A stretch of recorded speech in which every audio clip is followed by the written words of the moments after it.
Primordial Radio. Primordial Radio, it is September, which means we've got a brand new Radio Residency guest here, and I'm delighted to be joined by Charlotte Wessels. How are you doing? I'm doing fine. Thanks so much. Thanks for having me. It's a pleasure. Thank you very, very much for joining us. You've got a brand new album coming out this month, which is very, very exciting, and we're going to hear a track from it now. We'll have a chat about it afterwards. This is Chasing Sunsets.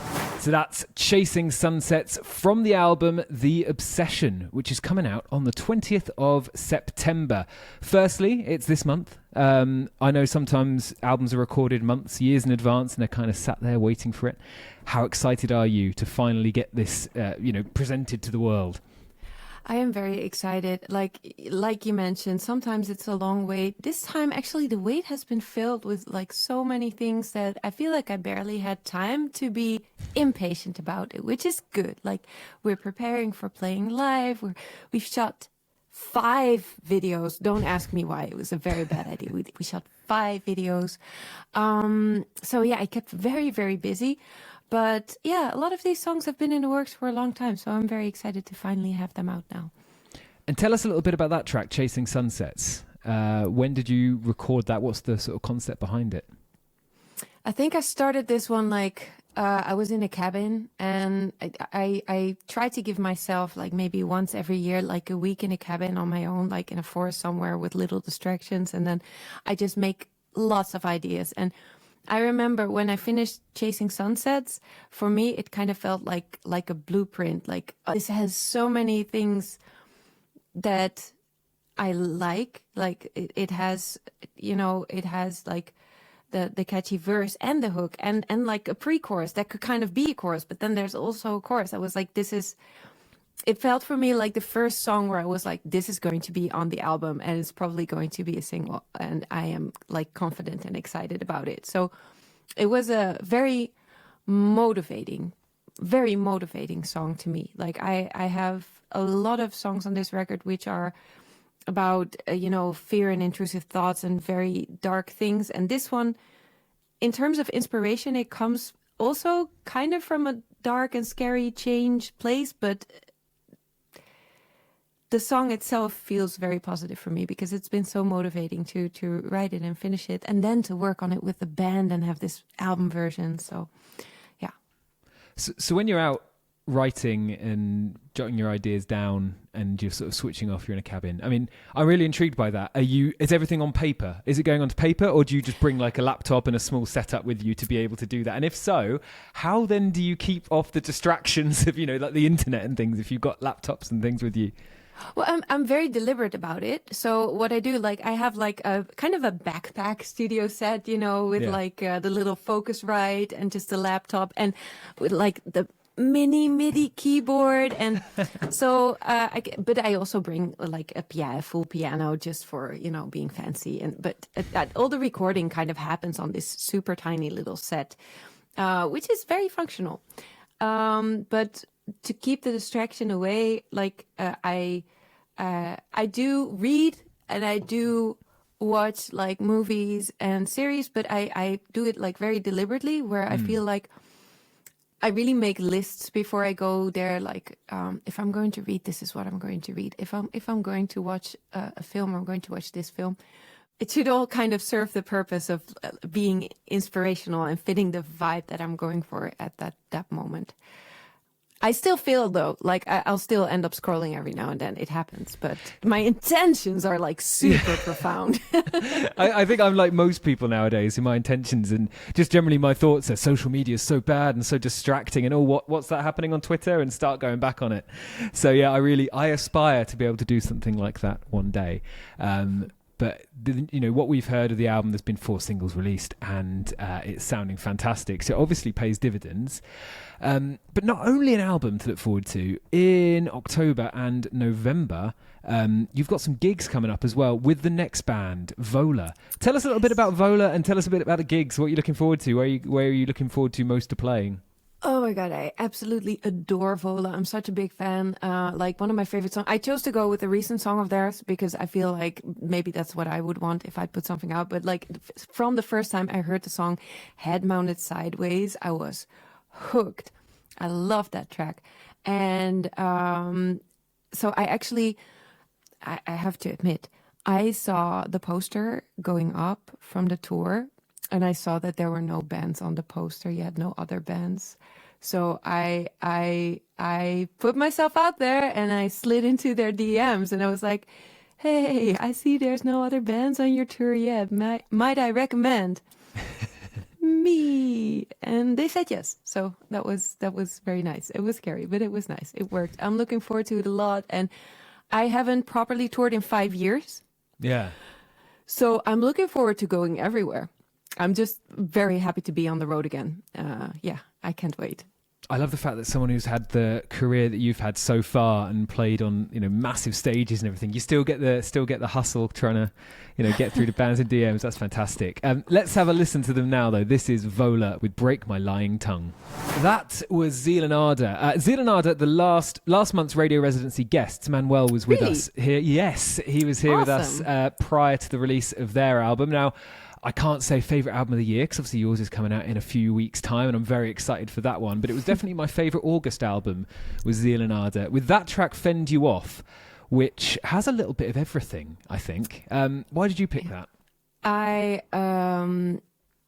love the build-up. Like, I love the little bells. I love it. It just has a lot of things that I enjoy in music. It has kind of that slow burn, but then also like, it's like I like a lot of their songs, and this one, when I heard it, it kind of straight away, how they kind of hook into your brain. Like, I really love this track.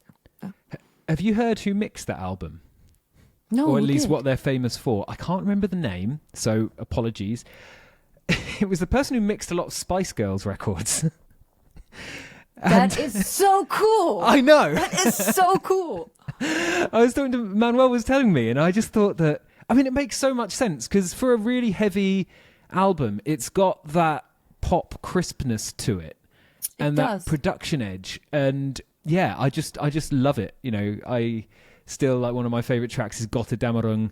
And, you put that on and think that band is then going to go and work with the same person who did, Spice World. I can't remember really any of the Spice Girls. If You Want to Be My Lover, maybe that was a big one. I just find it very interesting. When I was like, I don't know how old I was. When I was 10 or something, I'm going to reveal how old I am, but I used to make like mixtapes from the radio, like cassettes. Yeah. And I would mix Metallica and the Spice Girls because those were my two favorite artists. So I still have probably somewhere, like I have the tapes with like, I didn't think it was weird, but it was like my favorite mixtape of like Metallica and Spice Girls mixed together. Isn't that kind of just the lovely thing about being young? And also in that stage, you're kind of too young to get into those like micro cliques in school, I guess, judging by who you listen to. That's very much like a teenage thing. So I imagine at the time you would have thought nothing of that. And I kind of wish that was still the way, no guilty pleasures, if you know what I mean. Exactly. Yeah. And the next band coming up, they've been doing massive things, Sleep Token. Tell us a little bit about Sleep Token. Why have you picked The Summoning? I think Timo Somers, who played guitar on this record, but also really helped in like the arrangement phase of it. He is a massive Sleep Token fan, and he kind of turned me onto it. And this song, I feel like it's so epic, it's so big, and it's also, when we're talking about kind of crossing genres and being bigger than the genre, I think that this is like a very great example of that. And I know that they also get kind of hate for it because somehow people are comfortable, when bands stay in their lane or whatever. Yeah. But I think that the crossing over that they do is so amazing. I love the vocals. I love that little sexy part in it too. It's amazing. Like the entire song is sexy. I love it. Yeah. I can't remember who said it, but I'm sure there must have been a saying, something to do with, if you get a lot of hate for it, you're doing it right.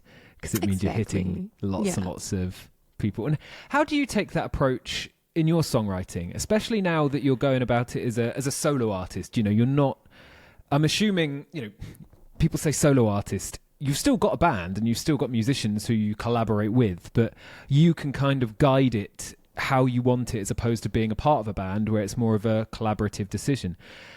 How do you, when you're in the cabin, when you're planning how you're going to record and jotting your ideas down, do you have any genres like limiting you, or do you just go for it and what you want? No, I don't really like. The thing that most guided me with this record is that, contrary to the previous two albums, which were kind of collaboration or compilation records of things that I made here in the basement, now I knew I'm going to record this eventually with a band, and that kind of really guided the way that I approached the songs and made me approach it more like, centered around like the bass and guitars and drums rather than, electronical elements that I did before. Other than that, like now I was thinking about, I want to perform this live and I want to record this with the band, and that was kind of guiding a lot of choices. But other than that, I listen to so many different types of music, and I don't make a lot of conscious decisions like I'm going to let this into the writing process or not. I like to keep it. Yeah, I like to keep whatever comes in, go in. Like I like to let the song do what it wants to do. And let it breathe. Yeah, exactly. Well, let's have a listen to Sleep Token now. This is The Summoning. That was Sleep Token and The Summoning. You are listening to the Primordial Radio Residency, and for the month of September, we're joined by Charlotte Wessels. And you've picked, I'm going to say, a Primordial favourite. He played one of our sort of gigs that we do, and people love Devin Townsend.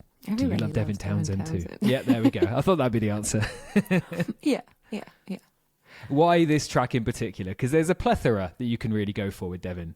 I have recently reconnected. I listened not enough, criminally not enough, for a while, because the music was really attached to a certain memory. Do you know how sometimes that can affect like how you listen to music? So, but I'm picking up, and I saw that this song went up, and I think that it just went up. Like I hadn't heard it yet. And I read the press statement around it, and I'm going to be totally honest. I had to pick the thing, and I was like, there's a new Devin Townsend up. I have to include it. I listened to like 30 seconds of it, and this is going to be my first spin of it as well. So I have full confidence because it is Devin Townsend, so super nerd. Leprous with Atonement. Leprous draws a couple of questions. I'm first going to ask you, why have you picked them? The obvious one that we ask for every track pretty much here in the Radio Residency. Why have you gone for Leprous? For me, I haven't listened to them for a very long time yet, but it was one of those, I heard this song. I think actually this was it Timo or Joey or the both of them that were like, you have to hear this, you have to hear this, you have to hear the vocals to this song specifically. And I really loved it. And I also thought that it's such a great song. And I also feel like somehow, like I was thinking of like, what is going to be the other track in combination with this track? And I feel like it fits so well with the rest. I think it's great. But the vocals specifically were what drew me into this track. So you've got a sort of more of a classical and jazz background in your training and learning to sing. Is that right?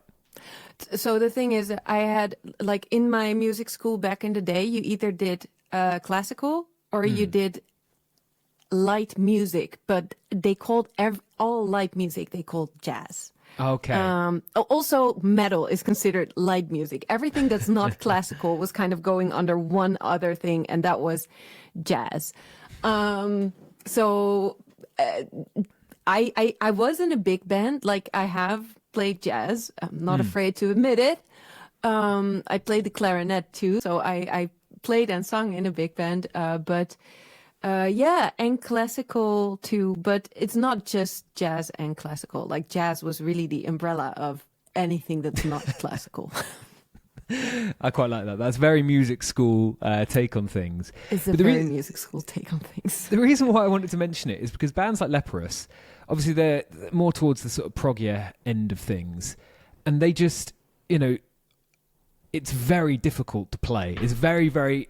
it's not too far removed from a sort of a classical or a jazz composition when you think about it, because it is just so intricate. If you had that on sheet music, it would scare the life out of a lot of musicians. Do you think that sort of training and learning in an environment like that, compared to, you know, some people who probably just picked up a microphone and went for it, how has that helped you in your career? Has that really freed you and opened your mind more than I think, because some people would think traditional training might, you know, harm your mind and narrow your view, I guess, but I assume it's opened it. I only really had that training when I was quite young. By now, I wish I actually had more of it. Like, I wish I actually played an instrument where I can sing at the same time. Like, playing the clarinet and singing, notoriously difficult to do at the same time. It's like really annoyingly so. So no, actually, the thing that it did for me is like, I actually... Like, I love all music. I'm not going to say that I dislike any music, but I kind of dislike the way that some jazz musicians that I knew were really all about, you know, how difficult their playing was. And in a way, for a while, the more complicated things were, the more I was like, it's not necessary. Like, I enjoy Sia, for example, who, like, basses like half of her songs on the same 4 chords. I can enjoy that just as easily as something which is like super progressive and difficult. But I'm leaning more towards progressive music lately, and I don't know why it is, but I still feel that these acts, you know, when I listen to it, I don't, of course I hear that it's difficult, but it's not being complicated for being complicated. Like the emotion is way more prominent, and I feel like it serves a purpose. Once I feel that it doesn't serve a purpose, I kind of tune out in a way. Yeah. But I don't feel that that's happening here. Like that's a very interesting answer. Thank you very, very much for that. But we're coming to the end of the show. We've got one more track to play, and it is one of your own, and again, from the new album, which is out on the 20th September via Napalm Records. We got the Exorcism. Tell us about this track. I think it's probably my favorite on the record. Like, whenever I sing it now, I still feel very much like the emotion that I had when I first wrote it, or, you know, when I was going through what I was writing it about. The addition of the band made it so much bigger. Like, I had an idea of what it could be, and that's it happened, which is like it's the best feeling. So yeah, this one has a special place for me. And also, I'm doing screams, and I don't do screams a lot, but I like doing it so much. So yeah. It was the very first single because it's kind of my favorite. So there you go. Well, let's have a listen now. Thank you so much for joining us on week 1 of the Radio Residency. We'll speak to you next week. Speak to you next week. Charlotte Wessels and The Crying Room here on Primordial Radio. That's one of the later singles that's been released to get people excited before the album. Tell us a little bit about that track, and also I want to know, how are you picking the singles? Like, it's obviously, albums are a journey often. How are you picking the singles to entice people? Well, I'm trying to get a good variety to show people like the different things that are on the album. And I think, you know, Exorcism was the first one, slow burn, you know, introverted. Chasing Sunset was quite lush. And then Dopamine was very upbeat, and it had Simone. And I thought, okay, so what is the other thing that this album is? And I think that The Crying Room, like, it's a little bit in between, like, the introspection, but it has the big rock chorus. It has the guitar solo, Timo. But also kind of the introspective lyrics. So I thought it was a good representation of also what another part of the album is going to be. Did you record this album? Because I know Tales from, and again, correct me if I'm wrong, Tales from 6 Feet Under, that was recorded at home in the room you're in now, in the basement? Yeah, we're in the basement. We're in the 6 Feet Under studio. Actually, it's more like almost 7 feet, but don't tell anyone because 6 feet under is more metal. So yeah, 6 feet would probably violate some building regulations, I guess, with head height, especially in especially in Holland. You have some very tall people in Holland, so I'd assume that would be a problem. We do. I mean, this basement, I think when it was first dug out, it was done sort of illegally. But anyway, let's not get into that. That was not us. So, yeah. There we go. It's on record now. It wasn't you. Yeah. How involved are you in the recording process? Like, are you running the computer? Are you doing everything, or are you yeah, very much. Yeah. So in the first version, like what I did with the previous records was just like I wrote and produced a song here. Like all of the instruments were digital instruments. I put them on the Patreon because I do Patreon and I release a song there every month. So the first 2 records were a collection of that because I don't want to be the type of artist that has all of their music behind a paywall. So at one point I thought, even if these are experimentations and just things that I write in a month and then put out, like I want it out there as well as, for the community on Patreon. So that's what happened then. The beginning of this process still looked the same now. Like I wrote the songs here, or started in the cabin, wrote the songs here, put their first incarnation on Patreon. And then, but then, whereas that was the point with where it was finished with the last records, here that was the beginning of a new process where it kind of opened up and the band got involved. So I did started rearranging with Timo. Timo made my plug-in guitars into huge guitar arrangements and also helped me to prepare the songs for like the band recordings, because generally when I'm writing the songs here and recording the parts with digital instruments, I'm not thinking a lot about, keys and how many guitar changes we will need and things like that. So, yeah, it helped a lot with that. And then we went into the studio all together, which was really cool for the drum recordings. It was really cool. So the beginning was kind of still very introverted, but then the second half of it had like the involvement of everyone and everyone kind of putting the mark on their recordings. Vikram Shankar was also involved for doing key arrangements and orchestral arrangements, so it was really awesome. It's nice to have that full, the full range of options available to you, and especially, I guess, having the Patreon thing. Do you use the sort of the Patreons as a sounding board as well to kind of work out, how it's gone down with other people compared with just in your own head? I think so. Like I always tell myself that when it really comes to making like creative choices, that I have to stay like really close to myself. But it does do something to you if you release a song and like everyone's super excited about it, or mildly so. It does do something to how you look at your own work and how you look at a song. And sometimes I'll also say, like, for this song, like I didn't have the time, but I kind of still want to build like an orchestral piece here, and then they'll respond to that. So it is nice to have like that first initial response for people to the songs. I love hearing all the ways that artists nowadays are kind of innovating as well, because that wouldn't have been able to be possible, a long, 10 years ago, I guess, even. No, and now it's interesting because they know like the previous versions of the songs, and now it's still like a surprise for them how are they going to turn out for the initial for the actual record. And people who like the record and they're curious like where do the songs come from, they can also kind of go back and listen to like the first versions, and it's cool. They've already got the extended edition sort of version of the album then, haven't they, where they can go back they and kind listen of do, to the yeah, definitely. So you mentioned in between recordings that you kind of grouped the tracks. Now, what is this week's grouping about? We're doing Pop Girls. Yeah. Fantastic. Yeah, my favorites. Pop people. I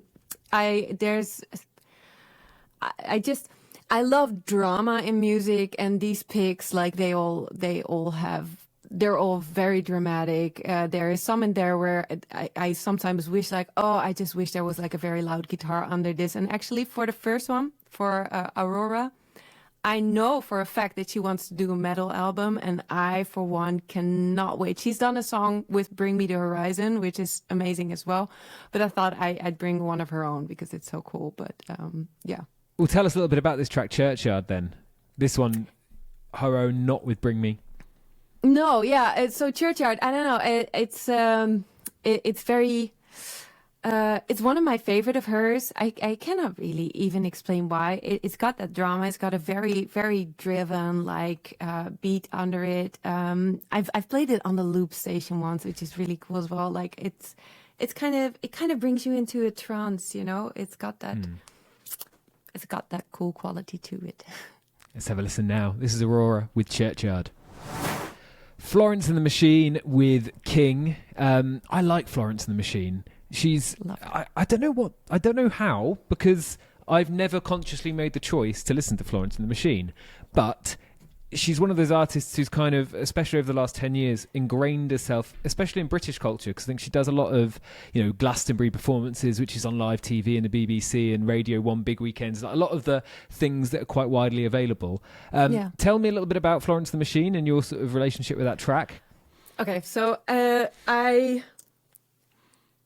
how I came to know about Florence and the Machine, I was at Lowlands. I think it was 2019 or something. No, not 19, 2009 or something. 2009.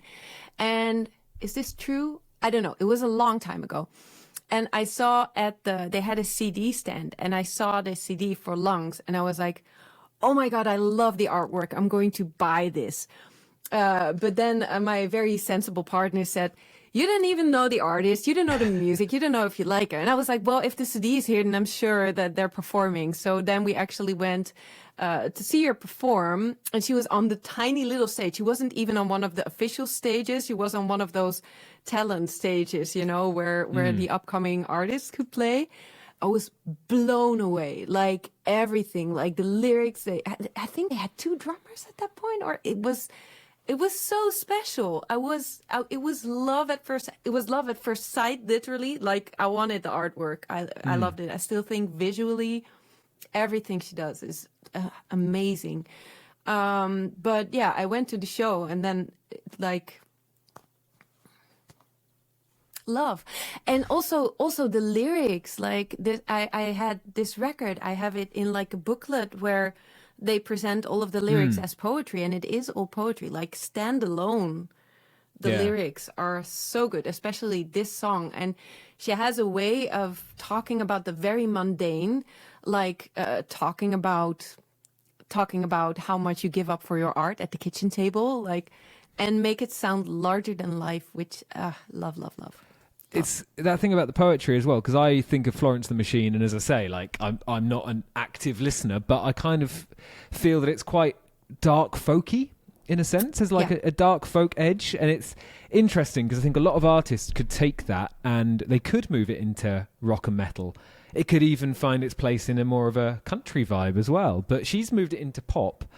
And you know, I don't want to slag off pop music, but there's a lot there now which feels really like vapid and empty. She's not one of them. And I find that really, really interesting. And I love the artwork as well. When you I don't know the artwork you're talking about, but I love the fact that was a thing. You could pick an album on the artwork, and I feel that's really getting lost nowadays, because where do you see it? Like, where do you go and buy music from in person? Yeah. I mean, it's one of the things that makes me grateful about like the return to vinyl. Because I put a lot of effort into the visual side of things. And then if you get the vinyl, it's so big, you know, and you've got really some space to work with. So it's a bigger canvas than the little tiny Spotify, like 128 pixel little square. Right, coming up next, we've got Chapel Roan. I'm going to be honest, I don't know any of the next 3 artists. So you'll have to sell them to me. Sell me Chapel Roan. Okay, so Chapel Roan is... At this moment, she is, I think, maybe one of the top 3 artists, like rising billboards. Like, but she made a super, super, super fast rise. I had tickets to her show last year in the Melkweg in Amsterdam. It's a small venue, like few hundred people, and she just did Lollapalooza. She did like all of the big shows. She had, I think she's in the Guinness World of Record because she had the biggest Lollapalooza crowd ever. Whoa. She is a queer artist. She performs in drag. And like a few years ago, she was playing alone in her keyboard for like 10 people. and now she has risen to fame. I feel so stupid about not going to the gig when I could have. Like, I was literally like just busy or something. Yeah. I had the tickets. I didn't go. Like, I'm hitting myself because I don't think I'll get the chance again to see her in that context. This is the first song that I heard of her. It has a gorgeous, gorgeous video. Very DIY. I know, like, I watch the behind the scenes and everything because I kind of super focus when I find like a new artist that I like. I can recommend everyone to check it out. It's all very queer. It's all very, very like drag drama, big, and she has a wonderful voice. That's yeah. And I'm definitely out the loop. She's been in the the UK singles charts. The UK official albums charts. The Rise and Fall of a Midwest Princess has been there for 19 weeks, which is quite a long time for an album to be. It's at number 4, so it's peaked at number 1. I'll check her out right now. This is Chapel Roan with Casual. Chapel Roan with Casual. I just wanted to point out one thing a Primordial listener once told me, which applies to your Chapel Roan story. Said you'll never regret buying the gig ticket. You'll never regret going to the gig. Only ever regret not going. I know. I should have known. Yeah. We've, life I didn't see happens. it coming. I honestly didn't see it coming. I should have seen it coming because I when I first saw it, and it was really just the algorithm doing me a favor, I think, because I really stumbled on it. I thought, this is so cool. How does this artist not have like millions of followers? And now she does. So. Well done to Chapel Roan, because it's obviously a difficult industry to get to that level. Tell us about Marina and Numb. She's another artist that I really love because she does pop, but she does it in such a over the top way. I think I showed this song to I think it was Oliver Phillips who I'd been working on. He was like, this is like Enya on drugs. It's I love the layered vocals. Like, I do take, when it comes to vocal arrangements, sometimes I feel like certain pop records, like, they got it right. They have like very, very big vocal arrangements. The thing then is that often, like, the musical part's quite minimal, whereas I like to do the huge vocal arrangements and then, add like huge, all of the rest arrangements on top of that.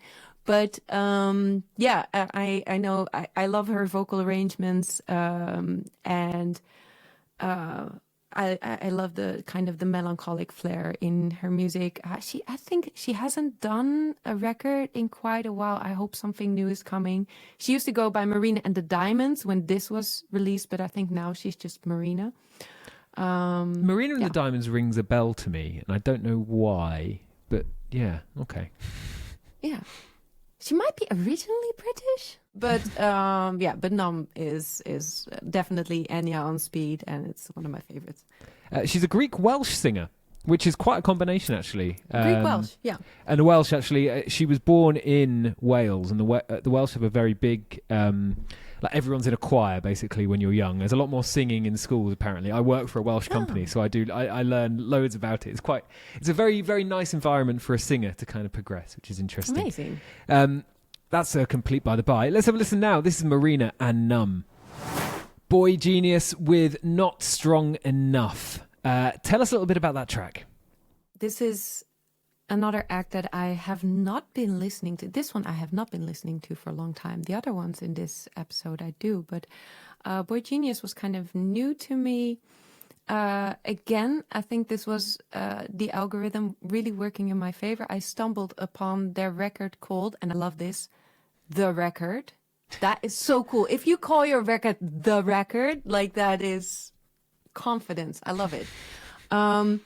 But it's like they have a combination of kind of folkish, pop, rock every now and then. And the thing that I really enjoyed about the record, like, I love this song, but the album as a whole feels so complete. Like, it reminded me in a way about of like Crosby, Stills, Nash and Young record, you know, like in the way that it's set up, and it kind of takes you through all of these emotions, and they have some beautiful a cappella moments on there as well. So it was just a very good find. I'm really happy that I found them. They're like three women who individually have their own careers, and then they come together to do this. Yeah, it's wonderful. It's a super group, you know? So the big question, obviously, at the end of this is, would you ever want to try your hand more towards this genre of music? Like, and if you did, would you feel comfortable releasing it under the same, you know, the title of Charlotte Wessels with all of your current solo material, or would you go completely out there, do a completely different kind of side project?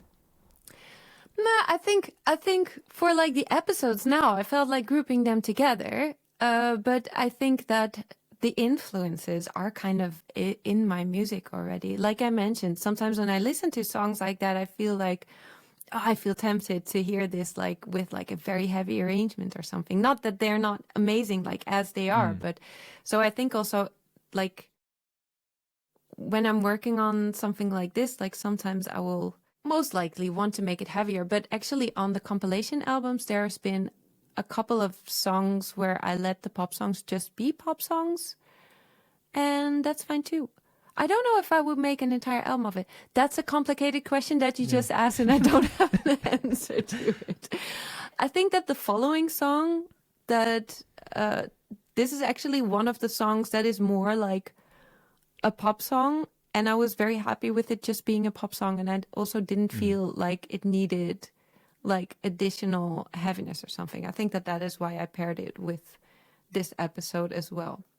It's quite interesting with the heaviness, because a lot of the heaviness can come from like a big distorted guitar riff, and I think a lot of good songs firstly can be identified as good songs when you can break it down to just an acoustic guitar and a voice. And once you've broken it down to an acoustic guitar and a voice, if you can then translate the guitar into heaviness, it becomes like quite a nice trail.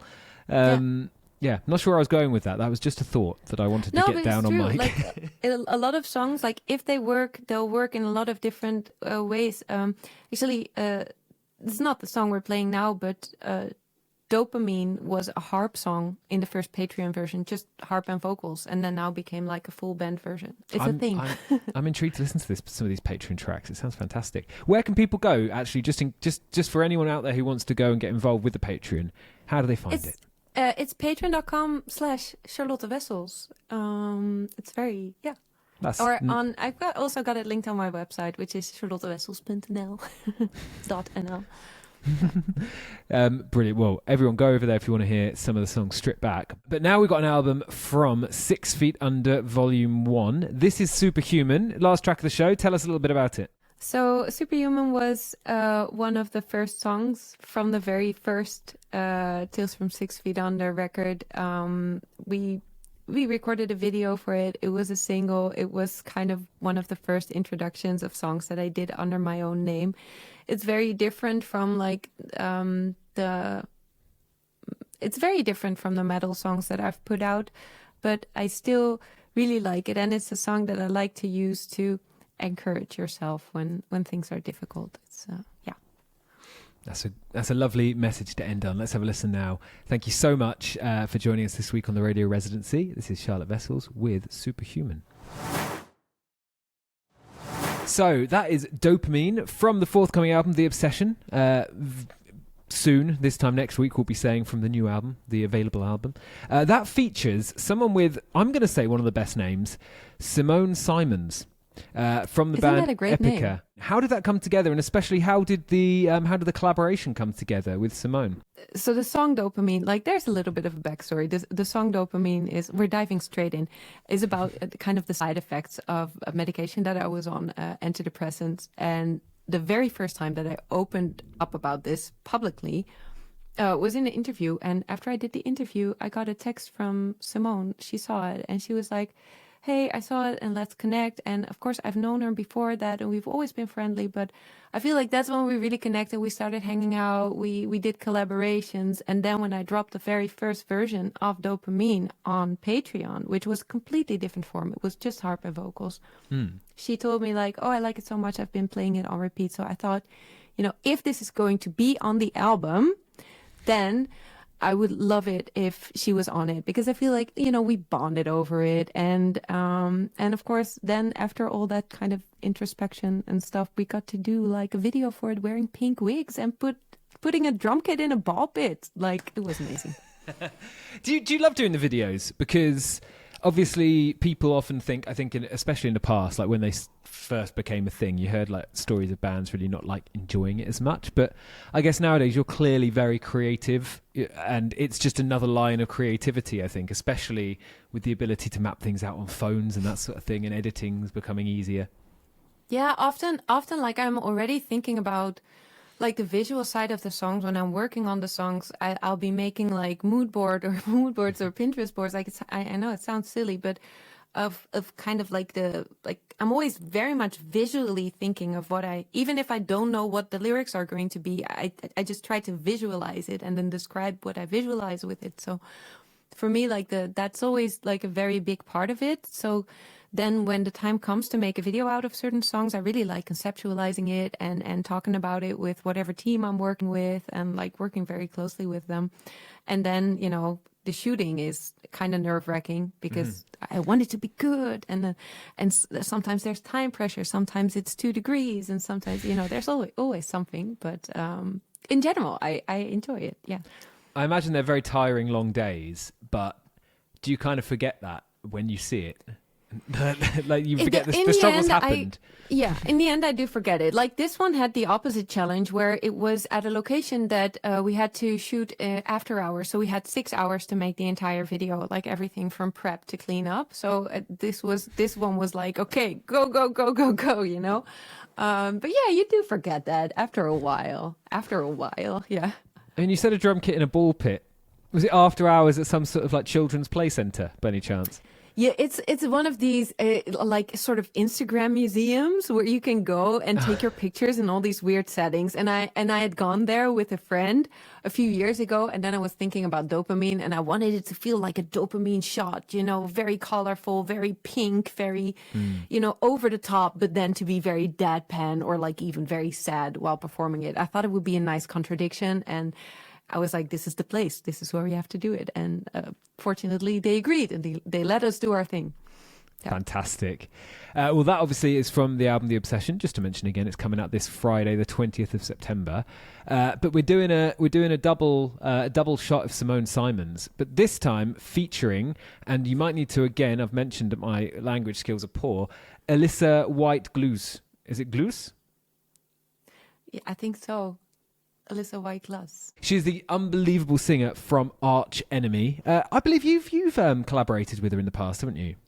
Yes, we've collaborated 2 times when I was still in Delain, for Hands of Gold and for Tragedy of the Commons. And then recently we've done Lizzie, based on an Elizabeth Siddal poem, and Fool's Parade earlier this year, based on Oscar Wilde poem. It's our thing, but we'll get to that. But it's our thing. So yeah, we've collaborated a lot too. So it's a lot of fun to now have all of these and collaborations together. Very random thing. Again, the internet can be a brilliant place. You're both vegans, is that correct? Yeah. I'm not a perfect vegan. She definitely is. But I always feel like I have to say that, because sometimes every now and then I do still cheat. But like 99% of it is so easy. This is what I always tell everyone if they're asking. 99% of it is like so easy. Yeah. I'm fully vegetarian. Yeah. But I do eat the occasional bit of cheese. But I have now managed to, learned a lot about the ones that involve, bad bits that you shouldn't have. Yeah. But the great thing is they're now working on good, like actual fake cheese, like vegan cheese. I'm so looking forward to it. Here's a question. I did a podcast with a guy once, and he was an investor in one of those companies that grows meat in test tubes.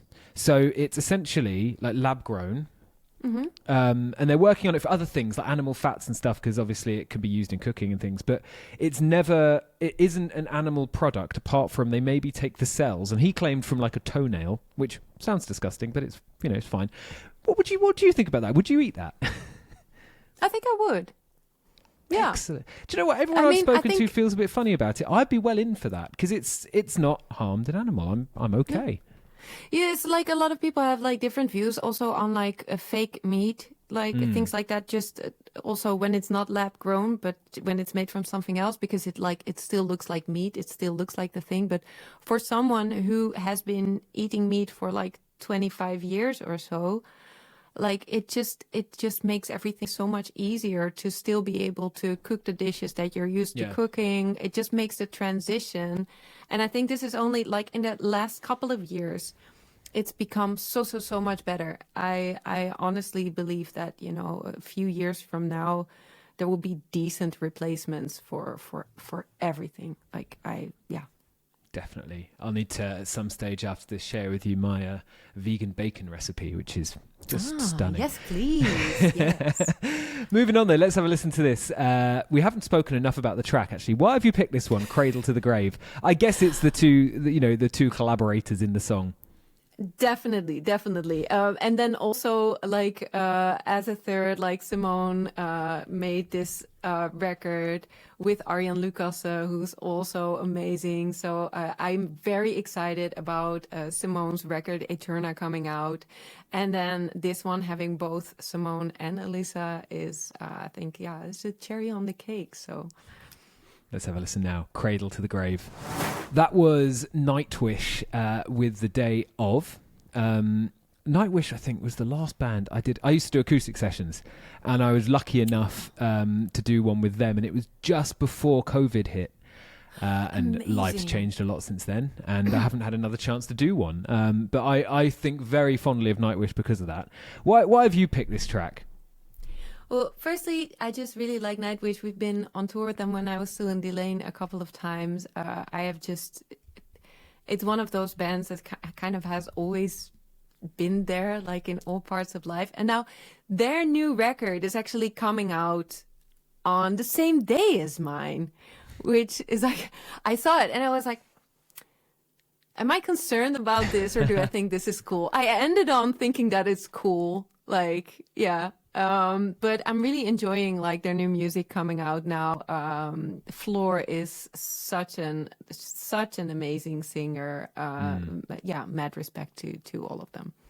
Her voice, I'm going to admit, I'm not a massive fan of big gigs. I know we spoke about with Chapel Roan, you know, you're never going to see her in a small venue. No.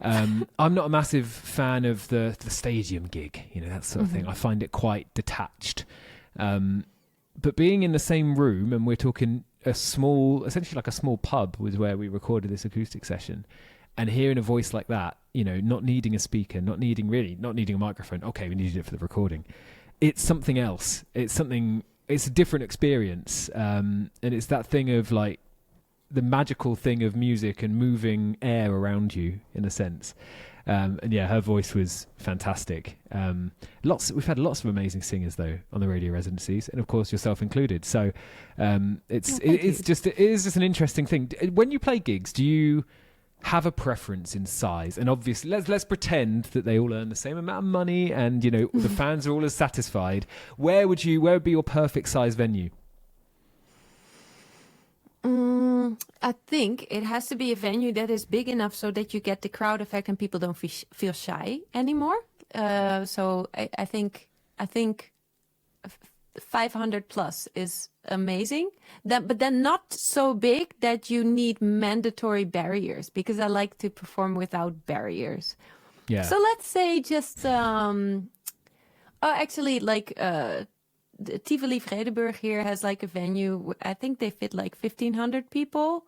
And it also has the balcony, so everyone can be very comfortable. Like they have good places for everyone to be. Also, if you cannot stand, for example. So I feel like that is kind of, and it's super wide, so everyone feels super close. I think that's probably like I wouldn't mind like a stadium, but it would make me feel cool, but it's less personal, you know? I like the venues where it's really full and really sweaty and heavy, and there's a lot of people, but still everybody feels like, I love it when you feel at the end of the show like you've looked everybody in the eyes. Yeah. I think people love that feeling as well, of feeling like, you know, you're looking them in the eye, because it's just... Yeah. It's the weird connection that music brings, which is very, very interesting. But we've got to move on, and we've got some Mercure. I'm assuming I've said that right. Like Humans. Tell us about this track. So I think Mercure Amélie, she's an amazing artist. What I really like about her and her work is that she's also not shy to do things in completely different genres. She has complete folk records, which really lean heavily just on her vocals and some folk instruments. And then she has metal records, like near black metal records. And I think she does everything wonderfully. And then this last record, Spine, that she did, it had some songs that were almost like more poppy or that were, again, like not what I expected of her. And it was really cool. And this song in particular, I really like because it feels like it could be like a 90s pop track for a part of it, but then in the end it has those typical kind of like black metal drums, and you're like, there she is. It's so cool. But yeah, just a combination of different influences in her music and the way that her creative vision is, I love it. Yeah. And it also kind of fits within the theme because we actually did a song with Epica where Simone and Amélie and when we sang, the three of us, which was really cool as well. So. Wow. So this show's all about collaboration. Yes, definitely. Let's have a listen now. This is Mercure with Like Humans. It's the Radio Residency here on Primordial Radio. Charlotte Wessels is with me for the rest of this hour and for next week as well. And the next track you picked is Blackbriar. It sounds very black metal from the name. It's the Seance. Yes. It's not necessarily, I think it's not necessarily very black metal. It is, actually, it's very Gothic metal. Like, it's kind of like the metal that first, like when I was like in high school, like Within Temptation had Mother Earth out, and it was like the massive thing, and I was so excited about that. Like, and then of course I was in a band myself, also from high school, and for a while I didn't listen to like a lot of bands in what kind of was considered our own genre, because I always found it hard, because then you think like, oh, people compare us to this and this band, and then you start listening to that. You don't listen objectively like an enjoyer of music. So for a while I didn't listen to like Gothic metal like nearly enough, and I remember hearing a Blackbriar song at one point, and I was so excited because I got that same enthusiasm about like that very classic Gothic metal thing that I recognized from like when I was in high school, but they've actually have not even been around for that long. So I was just very excited about like a modern band doing that thing and doing it so well. Yeah. Let's have a listen now. Blackbriar with The Seance. Arch Enemy and Dream Stealer. We've mentioned Arch Enemy so far, the show. I think we could probably understand why you've picked it, but I'll let you say it in your own words. So it's their new single. I think it's super catchy, super melodic, super heavy. It's a thing that they do so well. So I was really, really happy to include it. And then also because the very last song of this show, I wanted to do my collaboration with Alyssa for this record. So I thought it tied in very nicely. It does tie in very, very nicely. This is the final single release leading up to The Obsession, out on Friday.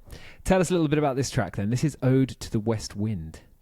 So it's based on a Percy Shelley poem by the same name, Ode to the West Wind, about the terrible forces of nature and the legacy that we leave on our surroundings. And Alyssa and I have a long history of doing songs based on very famous poems, and I'm very happy that this is the latest one in the series.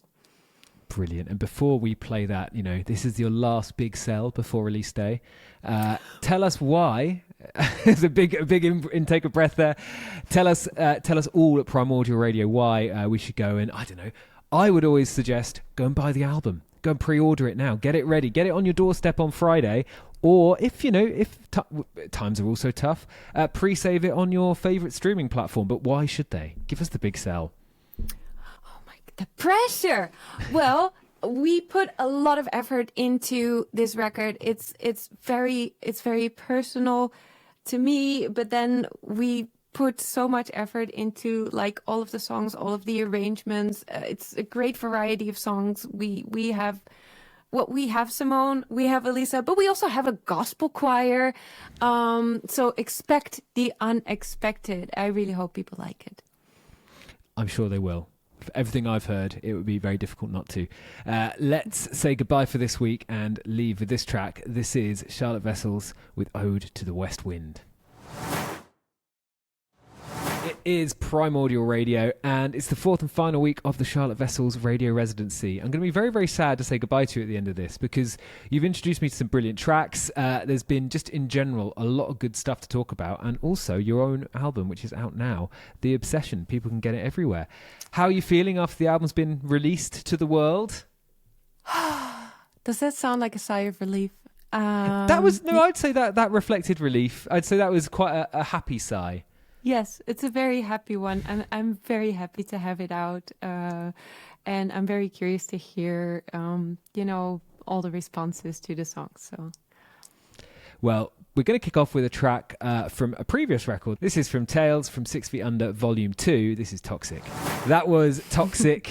Tell us a little bit about that track then. So this was such a weird one and such a weird release, because I thought, like, for 90% of this song, it is kind of like just like a weird beat and whispering and some singing, and then halfway it turns into metal sort of with screaming, and I thought this song is way too weird for anyone. And then weirdly it made like so many playlists, and it made me excited, because I thought, oh wait, people do like the same weird crossovers that I do, and it made me very optimistic.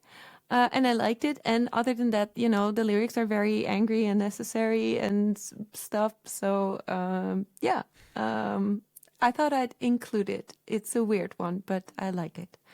Brilliant. And what's the grouping for the rest of this show? Each show so far has had a strong theme. And looking at who we've got on this show, this is like a weird mix. Cool. This is a weird mix. This is really like, I started out thinking about like pop and metal crossovers, but then I had a few songs that I just really, really wanted to play, and I was like, I would be sad if I didn't include it.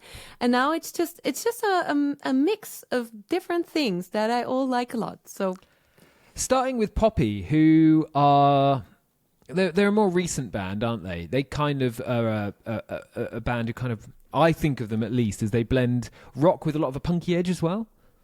Yeah, but also pop. Like, some of the songs are like so poppy, this is definitely one that still fits like the weird genre crossovers that I like. It's very modern, and I enjoy it a lot.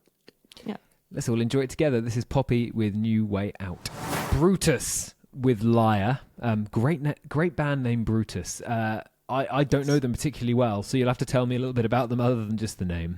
Okay, so they're a band from Belgium, so they're close to me. They are amazing live. Their drummer, she is also the singer. One thing that I love, and I know that this is like just a detail, but I love their use of wind chimes in the drums. Like, because you only know that from like Disney things, but the way that they use the wind chimes, it's so cool. But also, just, I have mad respect for anyone who can combine singing and drumming. I know there's a few of them, but I'm very impressed by that. A mad respect for the sound engineers dealing with that live as well. Yeah, I wonder what microphone she uses. But mad respect for the sound engineers as well. But yeah, they're phenomenal live. They're phenomenal on record. And I think that more people should know them. So there you go. And just as an aside, do you think, and I'm going to caveat this, because Tom Morello, for example, uses that whammy pedal, the one that pitch shifts. And almost any other band, apart from maybe Gojira, when they use that, it sounds a little bit like Tom Morello. Do you think any other band using wind chimes now are going to sound like Brutus? Oh, good one. It's a very odd question. Didn't expect to be talking about wind chimes. They're definitely the first band where I was looking and I thought, cool use of wind chimes. So I think for me, then yeah, this is kind of what it has to measure up to. Yeah, I think so. Coming up next, we've got a track that I think everyone will be very familiar with. I love Nine Inch Nails, a brilliant blend, and I think there's so many bands that you can hear certain elements and kind of it harks back to Nine Inch Nails. And I know that maybe might hark back to more electronic 80s music as well as other heavy stuff. But you've picked Head Like a Hole. Why have you gone for this one? It's one of my favorites. I like all the weird little sounds in it. I like a lot of Nine Inch Nails songs. We talked about this in an earlier episode. Like if you strip it back and hear just kind of like the song that is at the heart of it, it will already be so cool. It will already work. I think that goes for Head Like a Hole as well. But this one in particular has like such cool sounds to it. I also love how Trent Reznor, like one of the songs that didn't make the cut, but now I can still tell people to listen to it. Like I also love, for example, when Trent produced Halsey's record. Like I didn't listen to Halsey, but I listened to like the record that she did with Trent Reznor, and I loved it. Like the choices, you know. I think it's just always it always sounds cool. Anything he does sounds cool, and yeah, I just don't understand it. I mean, that's the beauty of it, I guess. If I could understand it, then it probably wouldn't be as amazing. Yeah. But I mean, even in movies, like which one was it? Yes, he did the Girl with the Dragon Tattoo soundtrack, and he also did. Was it Gone Girl as well? I was thinking of an animated movie. Didn't he do like the one with the little souls that go to? I forgot the name. Soul. Yeah, it's called Soul. Soul. Yeah, that's the one. Soul. That was the jazz one, wasn't it? The Disney jazz. It was the jazz one, yeah. But he did like all the weird heaven sounds, like yeah. I've not seen that one. I'll give that one a watch, purely based on Trent Reznor.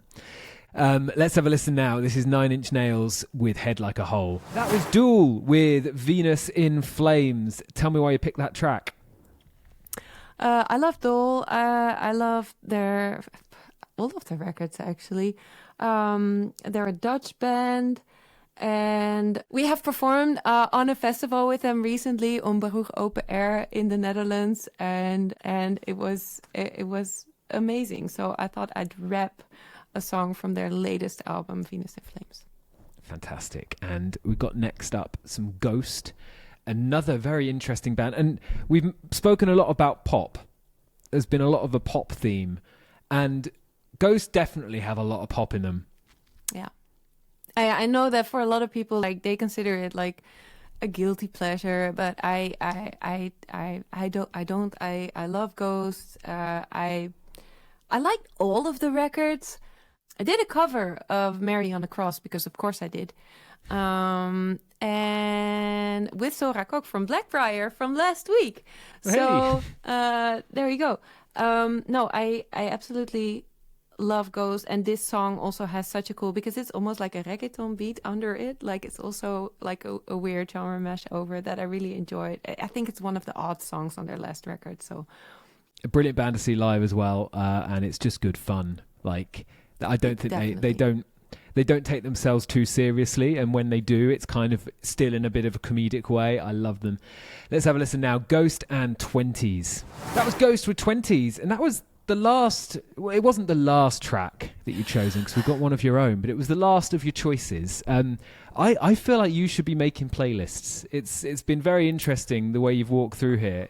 Do you have any available on Spotify? Do you make any of them like public?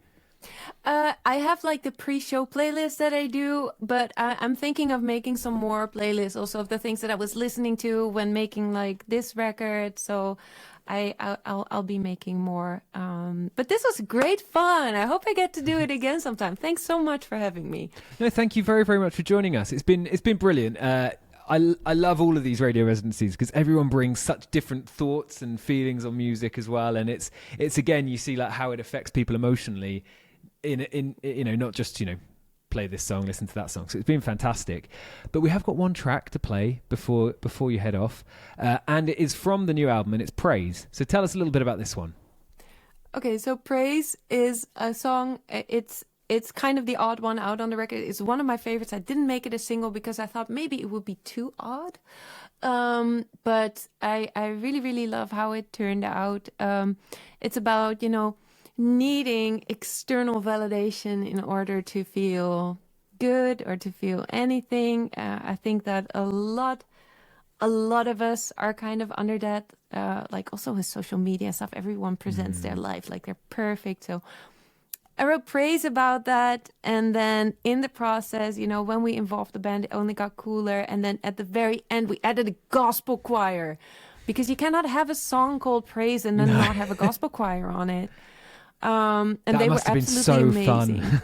It was so much fun. And I want, if people are listening to like the last chorus with all the ad libs, I want them to know that that was not planned. It was improvised. I told them, please just roll with it and just do some things. And this was almost entirely just like one take of them just doing it. And they're amazing. The choir is called G Roots. These are some singers from the choir. And I'm very grateful for their collaboration to the track, because it turned out so cool. Well, Charlotte, we're very, very grateful for you joining us here on the Radio Residency. The Obsession is out now, but thank you so much for joining us, and hope to speak to you again soon. Thank you too. Thanks for having me. It was a lot of fun. Primordial Radio.